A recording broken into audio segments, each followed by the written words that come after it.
JC Explores, and we are at RAF West Raynham. This is the control tower, and we're going to have a tour around there apparently. And this plane here is a Hawker Hunter. That's Dob there, coming Dob out today. There's the fire engine, and over there in the distance is the old World War One control tower.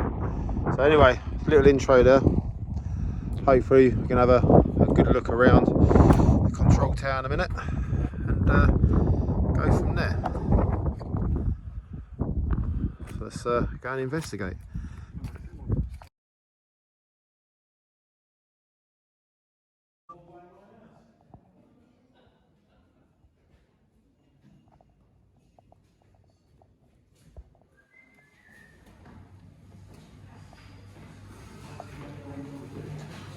No, you're fine. You're fine. Cheers. I've got dodgy legs.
Much electricity do they put back on the grid, mate, with all this in the front door?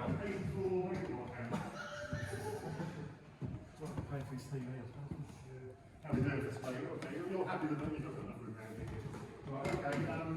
Welcome to West Raynham Control Tower. We're not going to do this down in the lobby, it's so tight down there now. The building itself is one of four that were originally built. It's built to Air Ministry drawing number 294 of 1945, and it's a control tower for very heavy bomber stations. And incorporated with it also incorporates the fire section. By the way, so the crash rescue and fire station. West Raynham was never ever going to be a very heavy bomber station. This building was procured for the Central Fighter Establishment. They arrived from RAF Tangmere in 1945, bringing with them 170 aircraft. So that gives you an idea of how busy a unit they actually were. They were engaged in evaluating new fighter aircraft as they came into service and developing tactics for those aircraft, finding the limitations, finding out how best to use them. Previous to that, the old control tower, you would have actually driven past on the way. We'll have a look at that from the roof in a little while. However, this was required for tweaks. There's a huge number of air traffic movements, and we also think, and the new tower was needed in any case, and I think if you were the commandant of the Central Fighter Establishment, the RAF, I think you had a lot of clout, and I think you got the biggest, best thing that was on the menu of control towers that you wish to have at your station. So, around the same time this was built, this was the last one to be constructed out of the four. The other three towers were built at Sculthorpe, Lakenheath and Marham. Now, Sculthorpe and Marham towers are still there. Marham is obviously still an active RAF station, and Sculthorpe, whilst it's still owned by the MOD, is a training area. So aircraft are in and out of there all the time, but there's no air traffic control there. The building itself is completely derelict. And when we took this on, we were actually quite envious of the Sculthorpe tower. It looked in quite good condition, but to be honest, in the last 5 years, it's degraded really badly. The one that's at Lakenheath, unfortunately, was demolished 12 years ago. I mean, when you drive past Lakenheath, most people have, because you get to see the jets there and all the rest of it. You can see that new tall modern control tower. The VHB tower was sort of right over the back corner, close to where all the bomb dumps are, kind of thing, that corner of the airfield. And again, that's had to go. It was just a hazard, it was just a tall thing sat there which is in the way. So if you wanted to be a little bit cynical about it, it was actually being the best. It was in the short list to be listed along with this one because it had all its original windows, all the rest of it. It seemed to disappear quite quickly. So, so fortunately, this one was the one that got listed, and all of them have been modified slightly. None of them are exactly original, but this has got quite a lot of its original fixtures and fittings. Now, you took note of the lamps pump on the way up. Again, that's one of the original fittings that has to stay. Amongst other things, it's got the original windows in it, the original frame, should I say. The glass isn't original. We've upgraded that for slim line glaze units. But there wasn't much of the original glass left, it had been vandalised and smashed out. But the building design itself, the ground floor, which you may or may not have had time to explore already, was basically all airfield services. So the flat roof wing going out there was the fire section as designed. The big building there is the new fire section that was built in 1968, and down the lobby is actually a photograph of that being built, taken from up here by air traffic control at the time. Hashtag is what bigger garage for them. So the original fire section was converted to barrack accommodation, basically sleeping accommodation, extra day rooms, and somewhere to play darts with the fire section. The main tower itself hasn't changed much. The ground floor layout is pretty identical apart from the fire partition. We have to put in next to the frame in there to protect that stairwell from fire. Obviously we'll be living up here, we need to have that fire protection on the stairwell. Okay, so the ground floor was purely airfield services. The first floor below us was flight planning. So below us, I'll use mind's eye here, below us you had a big room below just there, which was the operations room. Mirroring that to the right, there was a central corridor down there. Mirroring up to the right, you had the forecast room below. And that obviously in there would be where the station's Met section would be dealing with all their weather observations, and as well as acting on forecasts received from other stations and weather authorities. Below us here, below this corner was the teleprinter room, and downstairs we've got one of the original Creed Model 7B teleprinters, which was actually in the tower. We know the former GPO engineer, later BT engineer. He was here for 26 years, and when the teleprinter room was became redundant when flying stopped at the end of 75, and the RAF Base took on that floor. The teleprinters that are in there, he saved them and taken over his daughter to play with. She's in her late 40s now, and she remembers playing with this teleprinter. This kid, he's pleased to plug it in for you. She just type things on paper with it, wearing away. Not having actually having it in use, but his daughter used to play with it, and they brought it back to us, and we've now got that on display downstairs along with a telephone, which he had half-inched from the station at some point as well. I'm sure that he's like me in my job, you know, and if you're sort of mechanical or anything like that, you think that's too good to scrap and take that with me, you know. I'm not going to let them bin that. So that was down below there. So, but from the forecast room, obviously they need to let the rest of the tower know all about what's going on with the weather. So these two tubes here are part of the Lamson system, part of the pneumatic messaging system.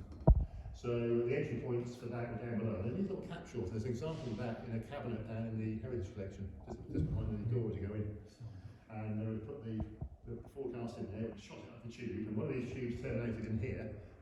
This floor was approach control, and the other tube would have gone up through the floor up there into local. So both the local control and the approach control could all be kept abreast of the weather. And there was an incident in February 1956, where unfortunately six hunters and one pilot were lost because of a big major cock-up with the weather. The hunter that we had it's a Hunter F1. It was on the Day Fighter Leader School here between 1955 and 1957.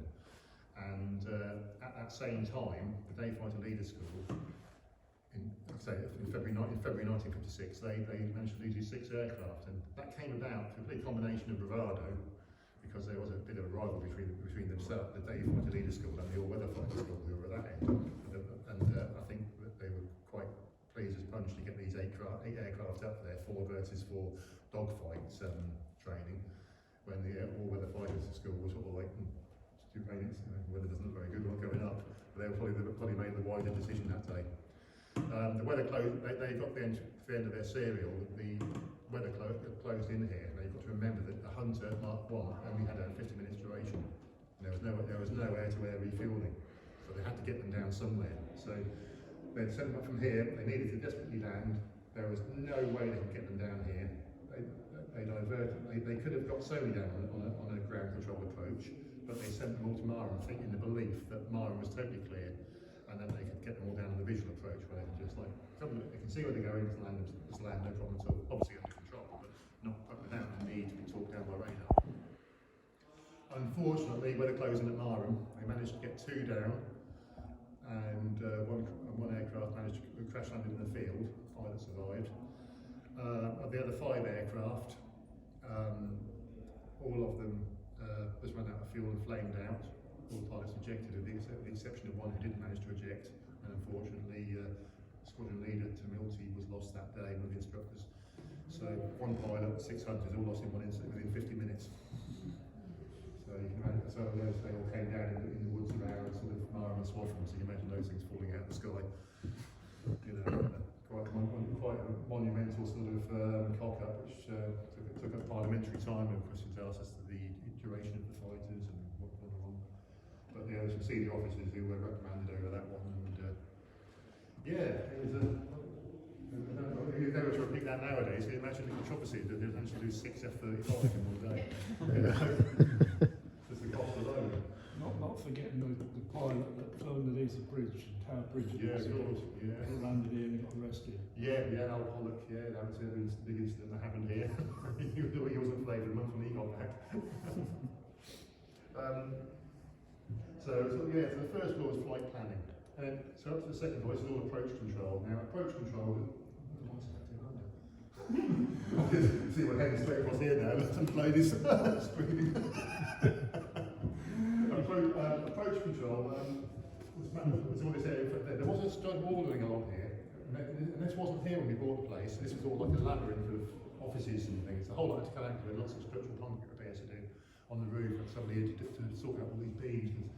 Long-standing water leaks had blown the concrete and totally knackered it. So all these have been repaired with a modern repair mortar, new rebar put in there as well in certain places. To stop the roof coming down. That's an unexpected one, because all this was all covered in fibreboard. It was all covered in boarding, and you can see rain had been coming through, but when we took it all down, there were like tons of concrete falling down as well. So it's all structurally sound now. It's ready now for joisting out and putting ceilings back in, putting insulation up. But there was a stud wall out there. You had radio operators sitting in booths along there, and they would speak to aircraft in the area of the airfield, the wider area. And then those aircraft or groups of aircraft coming in to land at the airfield would then be passed. The responsibility would be passed forward to the to approach control. Now, because it was a fighter station, they would tend to land at quite fast intervals. We spoke about the problem with early jets and the amount of fuel they carried.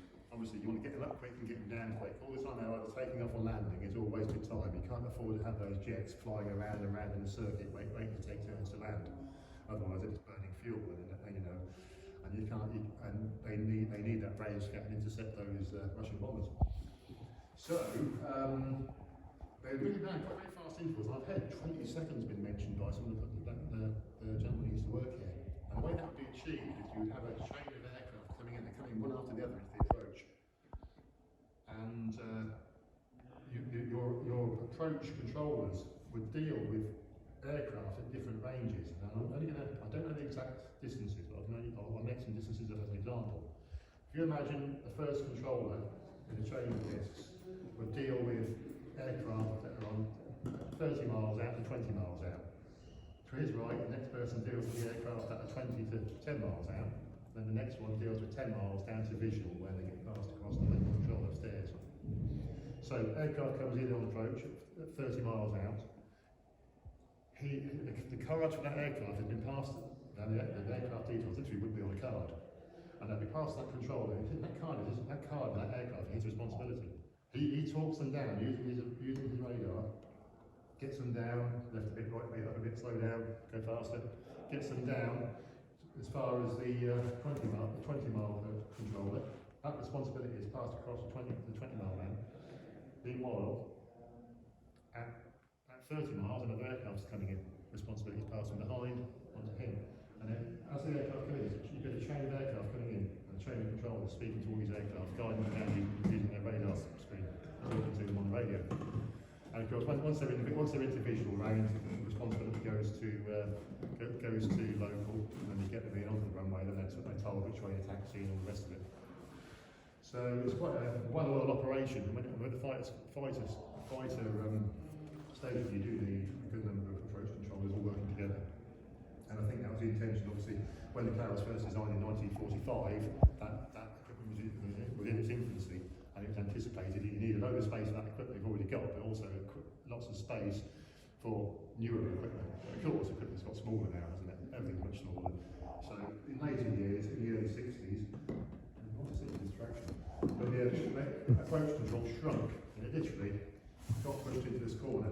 So from that second, from where the mouse is, coming across, and then across that door there, you literally had the approach control was shrunk right down, and you would have had your controllers in there. But at the same time, these windows, which would have hampered the previous controllers, because there was sunlight coming in when they're trying to see their screens, all these windows were boarded over. And so you see, when we took place, you came up here, and it was just like a labyrinth of stud walls and little offices and things, and all these windows were boarded over. You couldn't see the view. And you can understand why people didn't really see any future in it. I mean, I joined the airfield research group, I had access to the original drawings, and we can tell exactly how it was when it was first built. And our layout now will be broadly an open plan when we get in here, and we should be starting this over winter now, getting up here and getting sorted out. We're going to have like a bedroom pod in the corner here, if you like, with an ensuite in there. Going as far as painting the walls, maybe painting this wall bright orange or something, whereas the wall on the outer walls will be painted up in the original RAF style colours, so you can tell old from new. We'll have a kitchen facing it there, but it'll be broadly open plan in the way it was when it was first built. So it's going to have more in common with its original construction when we finished with it, and when it was actually improved in the 60s. Sacco originally had his office. Sacco being a senior air traffic control officer, had his office in there. That'll be the room. That'll be a snug in the future. That'll be the room that we live in if we bought it here. And when Sacco moved to that corner, he usually had a wall. We had that corner there. And to the right, we had some Sterling Clarks in there. Flying Clarks. They lived in there. They had a hatch that could pass their what they typed up through to Sacco. And this corner here then became the comm centre.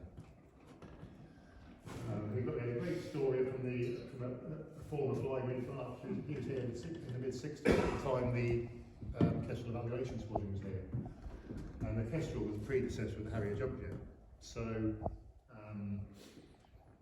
there was a tripartite squadron was formed, 3 nations, Germany, United States and ourselves, and they all funded it, and they trialled the Kestrel as a weapon of war effectively, and they would take it to Bertram Newton, rough field landings, North Pickenham, onto the standard battle area, and they were based in one hangar. There's an account of that downstairs, but when you go home, you look at life jumping jets on YouTube, you'll find a fantastic colour newsreel showing all the activities of the Kestrel Evaluation Squadron when they were here. And you get a little shot in the background of the hangar in the background as aircraft's towed out from one hangar. You get to see the tower behind it, and there's also a big earth bank that you see, which we'll talk about in a little while.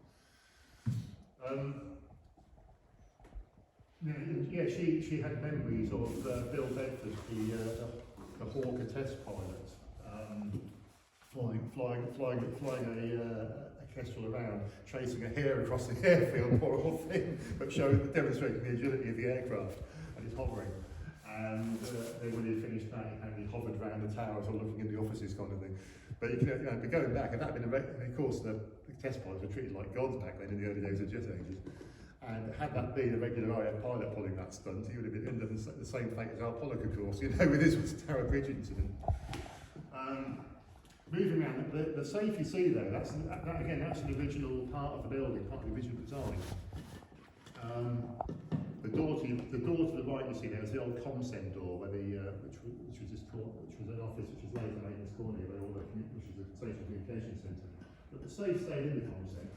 The safe though is harks back to the building's design. It was first built, part of the original design. Sculthorpe's still got its fire safe. And that's what it is, a pyrotechnic safe. We've all seen the films, the World War II films, where you've got the bomber struggling back on two engines and somebody wounded in the back and furiously winding down one of the undercarriage legs because they've lost all power and all the rest of it. Typical, the sort of stereotypical scene of a bomber returning from a mission. And of course, then as it approaches, then somebody would fire a flare up from the tower to alert everybody that an aircraft's about to crash or whatever. Yeah, obviously there was various systems of signal rockets used in air traffic control in the early days, and in fact part of the design included some rocket launching tubes on the roof as well. They were stored in this safe, and the reason the safe's got a window is that we put glass in it. But originally there was asbestos cement board in there. And the idea of that was that in the event of an ignition of the contents of the safe, or again all rockets and flares, then with that door being bolted securely shut, the explosion would take the window out rather than the explosion coming to the building. The vent in the door was actually a later addition. There was an expel-air extractor put in the top window pane, and I think that's part of the ComSend. They may have had some radio apparatus or something in there that needed cooling, I'm not sure. But yeah, that's basically what went on up here over the years. Just a quick, flying stopped here at the end of 1975, and then the first floor was turned over to the RAF Police. And I think when they renovated down there, obviously it wasn't the RAF Police, they weren't paying to renovate stuff, it would have been the PSA, the Property Services Agency at the time. They ripped it all out, and in doing so they took out a lot of the original Namsum tubes and the bits and pieces. So the only tube work we had was what was up here.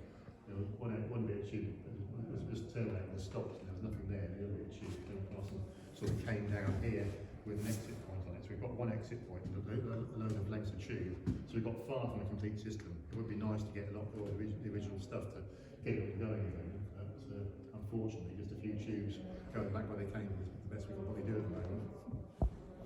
Okay, so what we're going to do now, there's no questions about what we're boring you about right now. We'll go straight to the roof for the good bit. We can have a look at the view. We'll not go and gather over there now. I think we get around the cavities, you know. They are. Well, you got Loads of mice, got mice running around there.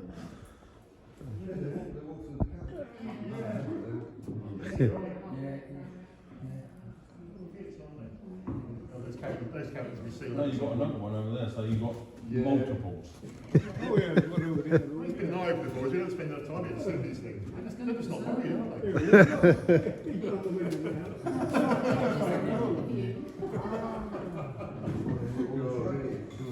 I don't know if you saw the posters saying because we were at a symposium at the Aviation Heritage Centre at Marham recently, and one of the lecturers was talking about having an activity where they hide little mice amongst the exhibits to get kids to look for them. We had these little dinky toys, we used the little dinky toys. I never thought we'd have real mice, we could find real mice around the exhibits. They should be able to get down because there's a concrete ring, there's like a steel work and concrete all the way around a lot of big walls, so they can't go down anymore. So they seem very adapted to go around. They're third floor mice. Third floor mice. Good name. Oh dear. Two little things that you can't be having when you actually start living up here.